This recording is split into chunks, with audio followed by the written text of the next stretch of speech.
எல்லாருக்கும் வணக்கம். இந்த வீடியோவில் வீட்டில் எப்படி தினம் விளக்கேற்றணும் அப்படிங்கிற விளக்கத்தை இந்த வீடியோவில் சொல்ல போகிறேன். முதல்ல விளக்கை எடுத்து எப்போதும் போல் விளக்கை எடுத்து தேய்ச்சி சந்தன குங்குமம்லாம் இட்டு வச்சுக்கணும்.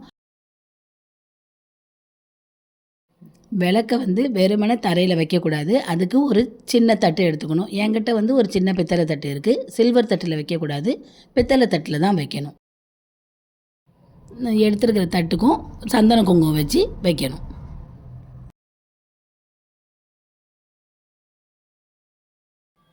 நான் இப்போ விளக்க முக்காலியில் வைக்க போகிறேன்.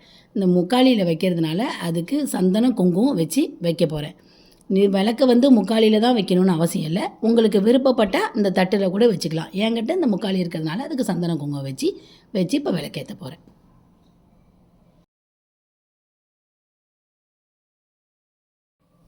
விளக்குக்கு அடியில் ஒரு 5 ரூபா காயின் வைக்கணும். இது எதுக்குன்னா, நம்ம நினச்ச காரியம் நிறைவேறதுக்காக. தினமே விளக்கேற்றும் போது அந்த 5 ரூபா காயின் தலைப்பாகம் நம்மளை பார்த்து இருக்கிற மாதிரி வச்சு தினம் விளக்கேற்றினா நினச்ச காரியம் கண்டிப்பாக நடக்கும். நான் தினமும் 2 விளக்கு ஏற்றுவேன். அதனால் 2 விளக்குக்குமே தட்டுக்கு அடியில் 5 ரூபா காயின் வச்சு தான் நான் தினம் விளக்கேற்றுவேன். விளக்கு ஏற்றும்போது எப்போவுமே எண்ணெயை ஊற்றிட்டு தான் அதுக்கப்புறம் தான் திரி போடணும். அதுதான் முறை. இந்த முறையை எப்போவும் மாற்றக்கூடாது. இப்போ என்னோடய 2 விளக்குக்கும் எண்ணெய் இப்போ முதல்ல ஊற்றிக்கிறேன்.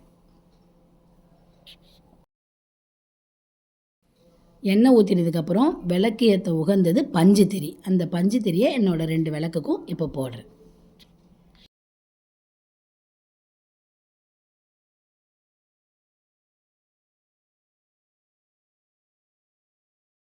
விளக்கேற்றும் போது எப்போதுமே ஒரு கிராம்பு ஒரு ஏலக்காய் விளக்கில் இந்த எண்ணெயில் போட்டு ஏற்றணும். அப்படி ஏற்றும்போது நினச்ச காரியம் நடக்கும். லக்ஷ்மி கடாட்சியம் நடந்தது. ஏன்னா ஏலக்காய் கிராம்புங்கிறது லக்ஷ்மியோட இது. அதனால் நினச்ச காரியம் நடக்கும். லக்ஷ்மி கடாட்சியம் நிறைஞ்சு இருக்கும்.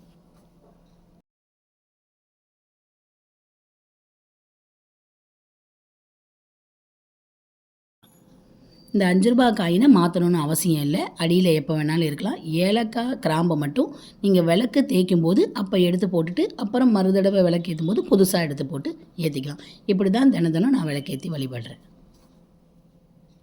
இப்படி தான் நான் தினம் வீட்டில் விளக்கேற்றுறேன். அதனால் எனக்கு நினச்ச காரியெல்லாம் நடந்திருக்கு.